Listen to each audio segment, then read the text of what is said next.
할렐루야. 하나님의 뜻이란 말을 우리 신앙인들이 굉장히 많이 쓰는 말 가운데 하나입니다. 매우 중요한 말인데요.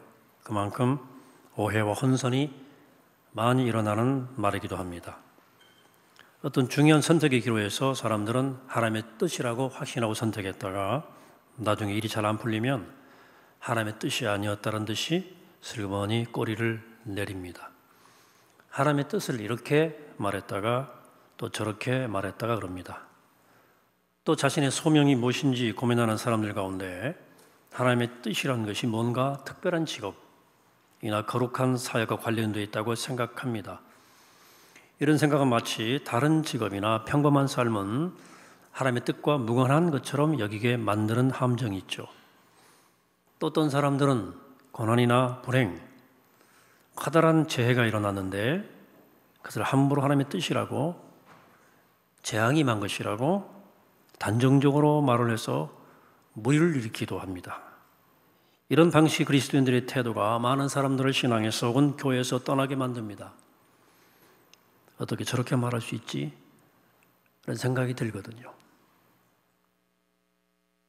하나님의 뜻이란 말을 이토록 잘못 사용하고 있는, 남용하는 이유는 한마디로 하면 하나님에 대한 오해에서 비롯된 것입니다. 하나님에 대해서 오해하기 때문에 하나님의 뜻도 오해하는 것입니다. 하나님의 뜻을 바르게 이해하는 것이 중요한 까닭은 그것이 하나님에 대한 이해를 바르게 하는 것이기 때문입니다. 저는 그래서 이번 주부터 감사절 앞에 3주 동안 이어서 하나님의 뜻이라는 주제로 말씀을 드리려고 그래요. 하나님의 뜻이라고 하는 말이 매우 진지하게 제기되는 세 상황이 있는데, 하지만 보통 잘못 사용되는 세 상황이 있는데 이런 겁니다. 첫째는 선택의 기로에 있을 때예요. 선택의 기로에서 무엇이 하나님의 뜻인가를 물을 때입니다. 둘째는 내 소명이 무엇인지 고민할 때입니다. 내가 지금 무엇을 해야 할까를 물을 때예요. 셋째는 알 수 없는 고난에 직면했을 때입니다. 하나님은 왜 나에게 이런 일이 일어나게 하신 걸까? 라고 물을 때입니다. 이 세 상황이 모두 하나님의 뜻을 오해할 수 있고 하나님의 뜻이라는 말을 잘못 사용할 때입니다. 그래서 저는 이 세 가지 상황에서 어떻게 하나님의 뜻이라는 말을 사용해야 되는지에 대해서 함께 나누려고 그래요. 오늘은 첫 번째 시간으로 선택의 기로에 있을 때 하나님의 뜻을 어떻게 분별하느냐 하는 문제를 가지고 함께 말씀을 나눌 겁니다. 그리고 오늘 말씀을 마치고 나서는 여러분들이 선택의 기로에서 하나님의 뜻이란 말을 바르게 쓰게 될 수 있게 되기를 바랍니다. 자, 고3 수험생이 수능 준비를 하면서 여러 대학을 놓고 진로를 놓고 고민합니다. 어느 대학까지, 어느 과에 가지, 어느 게 하나님의 뜻일까? 고민할 수 있죠. 한 남자가 마음에 드는 두 여자를 두고 고민합니다. 하나는 얼굴은 예쁜데 성격이 고약해. 한쪽은 얼굴은 덜 예쁜데 성격이 좋아. 누굴 택하는 게 좋을까? 어떤 여자와 결혼하는 것이 하나님의 뜻일까? 생각할 수 있죠. 어떤 사람이 안정된 직장 생활을 하고 있는데 멀리서 파격적 스카우트 제안이 온 거예요. 근데 가족들은 현재 생활에 만족해서 떠나기 원치 않아요. 하지만 그 남자 입장에서는 평생에 한 번 올까 말까한 기회여서 놓쳐야 할지 고민이 되는 거예요. 어떻게 하는 것이 하나님의 뜻일까? 이런 상황이 닥치면 우리가 질문하게 되죠. 뭐가 하나님의 뜻일까? 서울 살까? 지방에 살까? 어디 사는 것이 하나님의 뜻일까? 신앙인이라면 선택의 기로에서 한 번쯤 이런 고민에 빠져보지 않은 사람이 없을 거예요. 이럴 때 우리는 어떻게 하나님의 뜻을 찾아낼 수 있을까요? 가끔 믿음이 좋다는 분들 가운데서 선택의 기로에 선 어떤 문제에 대해서 하나님의 뜻을 척척 골라주시는 분들이 있어요. 종종 그런 분들이 있습니다. 너무 쉽게 하나님의 뜻은 이거야, 이렇게 말씀하는 분들이 계시죠. 물론 쉽게 말하지는 않지만 깊이 생각하고 이야기해 주시는 분도 있습니다. 하지만 근본적으로 다시 한번 생각해 볼 필요가 있겠습니다. 왜냐하면 선택의 기로에서 하나님의 뜻을 찾는 것은 아주 잘못된 전제에서 출발하는 것이기 때문입니다. 자, 선택의 기로에서 하나님의 뜻을 찾는 것은 하나님은 당신의 뜻을 숨겨놓은 분이라는 것을 전제하고 있는 것입니다. 그러면 하나님이 정말 여러 선택 가운데 하나 정답을 숨겨놓으신 그런 하나님입니까? 우리를 조금 골탕 먹이시려고 아니면 머리를 좀 개발해 주시려고 그분의 뜻을 숨겨놓으시는 분일까? 하는 질문이 해볼 필요가 있지 않습니까? 제가 한번 나눈 얘기인데요. 신학교 때 학교 앞 책방안에 친구와 함께 청계천으로 도매로 책을 사러 갔어요. 청계천을 거닐다가 야바이꾼을 만났습니다. 야바이꾼. 가드 석장 가지고 그 셋 중에 하나에다 빨간 마커 해놓고 이렇게 막 섞어놓고 찾아라. 맞으면 내가 돈을 따고 틀리면 그 사람이 가져가는. 여러분 다 아시죠? 한 번쯤 해봤을 거예요. 옛날에 요즘은 뭐 별로 안 보이던데 이 패거리를 짜고 하기 때문에 이게 처음에는 맞추는 사람이 제법 있어요. 그러니까 많이 구경하던 사람들이 여기에 엮이죠. 영락없이 돈을 잃습니다. 마구 섞을 때 눈을 똑바로 뜨고 보고 있다가 분명히 가운데라 생각하고 탁 찍었는데 까보니까 아니잖아요. 거의 속임수고 거의 사기입니다. 사람들이 우르르 모여있지만 대부분 한 패거리입니다. 이렇게 카드 만든 사람이 이렇게 살짝 이거 보여주고는 섞는데 사실 고르기 쉽게 섞어요. 빠르게 적당히 고르기 쉽게 이렇게 섞고 바람잡이 역할하는 사람들이 막 배팅을 하고 같이 하자고 이럽니다. 그 패거리들은 돈을 따기도 해요. 근데 정작 쫙 보고 있다가 내가 딱 찍고 걸면 까보면 아닌 거예요. 어리석은 사람 다 걸려들게 있습니다. 근데 제 친구가 가만히 구경을 하더니 처음에 조금 걸더라고요. 당연히 잃죠, 돈을. 그러니까 한 2번 걸더니 막 씩씩거리더는 거야. 이 친구 지금도 사업하는데요. 이 배팅의 기질이 있어가지고 막 야 그만하자 가자. 제가 그랬더니 가만히 있어봐. 계속 관찰하더라고요. 보더니 한 5분 관찰하더니 갑자기 한쪽에 딱 거는 거예요. 돈 다 거는 거예요. 그때 30만 원 가지고 왔거든요. 27만 원 걸었을 거야 아마. 남은 돈 다 거는데 다 날아갔죠.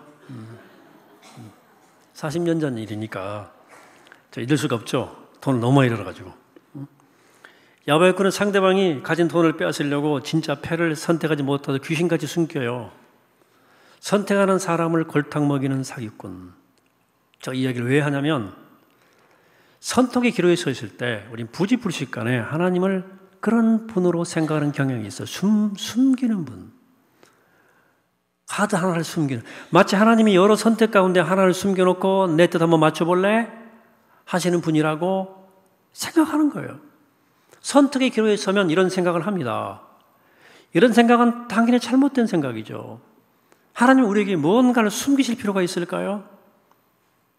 아이고 너 그것도 못 맞추냐? 이러실까요? 자, 혹시 감추어야 할 이유가 있다 하더라도 하나님은 그런 분이 우리를 골탕 먹이거나 불행에 빠뜨리려는 의도를 가진 분은 결코 아니에요. 하나님은 야바이꾼이 아닙니다. 하나님은 오해가 하나님의 뜻을 오해하게 만든다는 거예요. 아이들이 어렸을 때 숨바꼭질을 하던 생각이 나네요. 아이들은 지 아무리 숨어봤자 집안에서 제가 금방 찾습니다. 반대가 되면 제가 숨으면 마음먹어 제가 깊이 숨어버리면 애들은 저를 찾기가 어렵습니다. 근데 아이들이 한참을 찾아도 찾지 못하면 저는 애들이 찾을 수 있도록 힌트를 주죠. 소리를 살짝 낸달지, 바사락거린달지, 문을 살짝 열어놓는달지 이런 거죠. 찾으라고 그런 거예요. 그럼 아이들이 아빠가 실수로 그런 줄 모르고 그런 줄 알고 실수하는 줄 알고 아빠 저기 있다 찾으러 와요. 저는 들킬 준비가 되어 있는 거예요. 그렇죠? 그러면 아이들은 제가 준 힌트를 따라서 살금살금 와가지고는 저를 찾아내고 아빠 있다 신나가지고 어쩔 줄 모르죠. 여러분 그런 게임 해보셨나요, 아버지들? 왜냐하면 이런 게임은 엄마하고는 안 해요. 엄마는 밥 주고 재워주는 사람, 옷 입혀주는 사람, 아빠는 놀아주는 사람, 그런 거거든요. 근데 절대로 아이가 찾을 수 없도록 영원히 꼭꼭 숨어버리는 아빠가 있을까요? 아이가 못 찾는 것을 신난다. 저는 못 찾네. 영영 죽겠지. 그런 아빠가 어딨냐고요. 없습니다. 없어요. 하물며 우리 하나님이 여러 선택 가운데 하나의 정답을 숨겨놓고 꼭꼭 숨겨놓고 찾아봐. 이런 분이 아니라요. 하나님은 우리를 골탕 먹이 싫은 야바이꾼도 아니고 비장하게 숨바꼭질하는 분도 아닙니다. 성경에 한결같이 하나님에 대해서 우리에게 알려주는 것이 있어요. 그것은 하나님은 우리를 향한 선한 계획과 선한 마음과 선한 뜻을 가지고 계신 분으로 소개합니다. 하나님을 그렇게 이해하셔야 됩니다. 하나님을 그렇게 이상하게 복잡한 분으로 이해하시면 안 돼요. 우리를 갈팡질팡하게 만드는 분으로 생각하면 안 됩니다. 우리는 선택의 기로에서 정답을 찾아냄으로써 하나님을 기쁘시게 해드려야 한다고 생각하지만 사실은 하나님의 뜻은 하나님 당신이 우리를 기쁘게 하시려는 하나님의 계획과 깊은 관련된 어떤 거예요. 잘 들으세요, 제 말을. 하나님의 뜻은 우리가 차지할 무엇이라기보다 하나님이 우리를 위해서 하시려는 무엇이라고 말할 수 있습니다. 한번 잘 마음을 읽어보세요. 좀 기억하세요. 이런 이해의 기초 위에서 우리가 하나님의 뜻을 바르게 생각할 수 있죠. 이런 전제하에서 선택의 기로에 놓여 있을 때 우리가 신앙인으로서 우리가 취해야 할 몇 가지의 자세를 제가 말씀드릴게요. 첫째, 진짜 선택의 기로인지를 분별하라는 거예요. 사실 우리는 어떤 경우에 하나님의 뜻을 이미 알고 있어요. 가령 떳떳하지만 이익이 적은 일이 있고 떳떳하지 않지만 이익이 많은 일 가운데 하나를 선택해야 할 경우에 좀 고민되죠? 고민을 해요. 그러니까 우리는 이미 하나님의 뜻을 알고 있어요. 하나님의 뜻은 뭐예요? 떳떳한 일이에요. 그렇잖아요? 우린 욕심 때문에 이런 뻔한 경우에도 고민을 하는 거야. 뭘 선택하지? 하나님의 뜻이 뭡니까? 떳떳한 일이에요. 부끄럽지 않은 일이에요. 자꾸 생각을 하는 거야. 잔머리 돌리면서. 이런 경우는 엄밀히 말해서 진짜 선택의 기로가 아닙니다. 이 경우에 우리는 무엇이 하나님의 뜻인지 알고 있어요. 여러분, 옳은 일과 옳지 않은 일 사이에서 하나님의 뜻을 묻는 것은 하나님을 기만하는 거예요. 이런 경우 하나님의 뜻을 물을 필요 없습니다. 그런데 뻔한 문제임에도 불구하고 우리가 하나님의 뜻을 묻고 있다면 여러분 마음에 욕망이 작동되고 있는 거예요. 이걸 관철시키고 싶은 거예요. 내 욕망을. 그러다가 큰 실수 저지르죠. 하나님의 마음 굉장히 아프게 하는 선택을 합니다.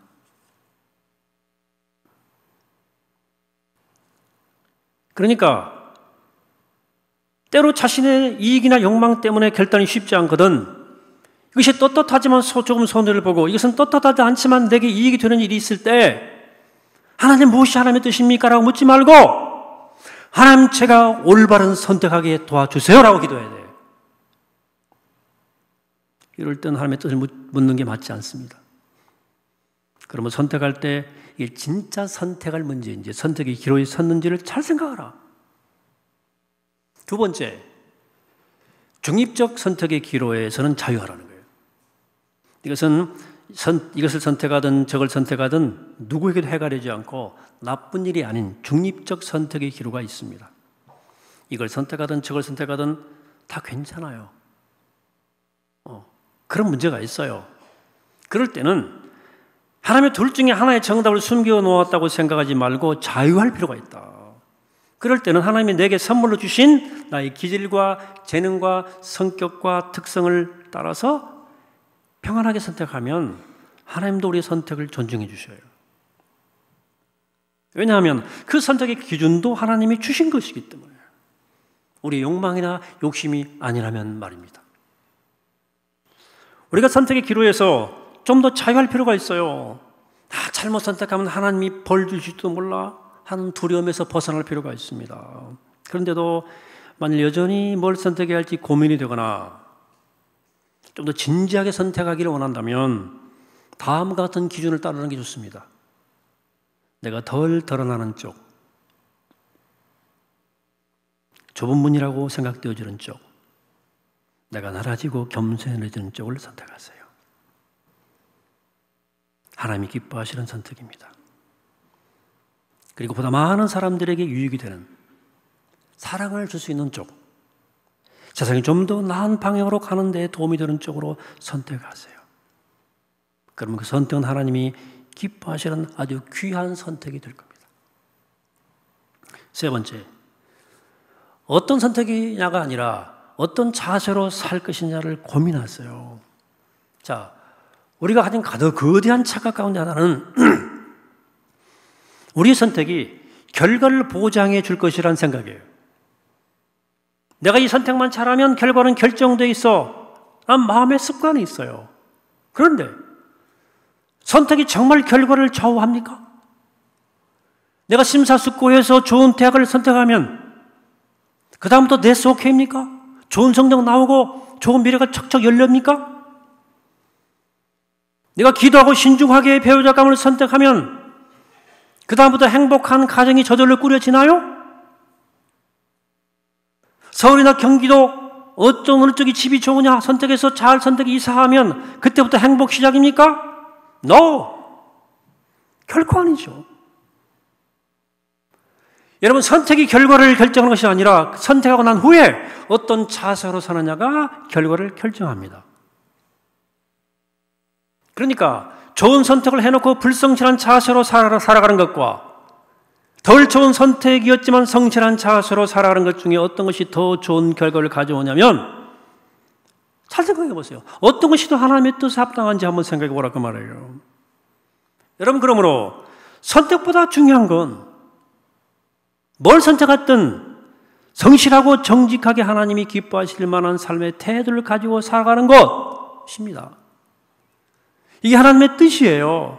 하나님은 뭘 숨겨놓으신 분이 아니라 우리가 어떻게 살아가야 할지를 기대하시는 분이에요. 하나님의 뜻은 결과를 보장하는 숨겨진 정답을 선택하는 문제가 아닙니다. 우리가 살아야 할 삶의 자세의 문제예요. 오늘 본문은 이렇게 말씀합니다. 예수님께서 31절 그러면 염려하여 이기를 무엇을 먹을까 무엇을 마실까 무엇을 입을까 하지 말라.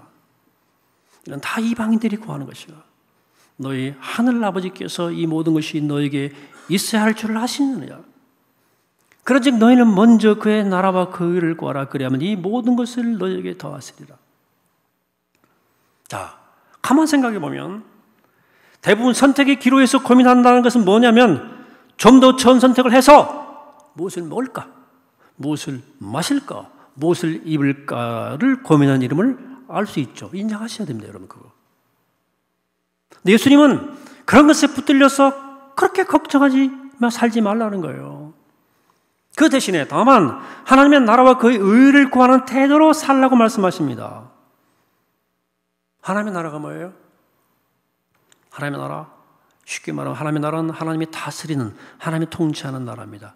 오늘 내가 내 삶의 주인을 하나님으로 삼고 하나님께서 내 삶을 다스리도록 하면 나는 오늘 하나님의 나라를 사는 거예요. 그런 자세, 하나님이 기뻐하실 만한 삶을 사는 자세가 하나님의 뜻이라는 거예요.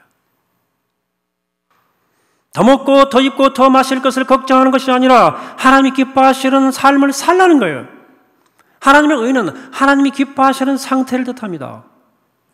결국 먹고 마시고 입는 문제와 씨름하며 불필요하게 너무 고민하고 걱정하지 말고 그렇게 살지 말고 하나님이 다스리시는 삶, 하나님이 기뻐하실 만한 삶, 진실하고 정직하며 성실하게 사는데 온 힘을 쏟아라. 이게 하나님의 뜻이라는 거예요.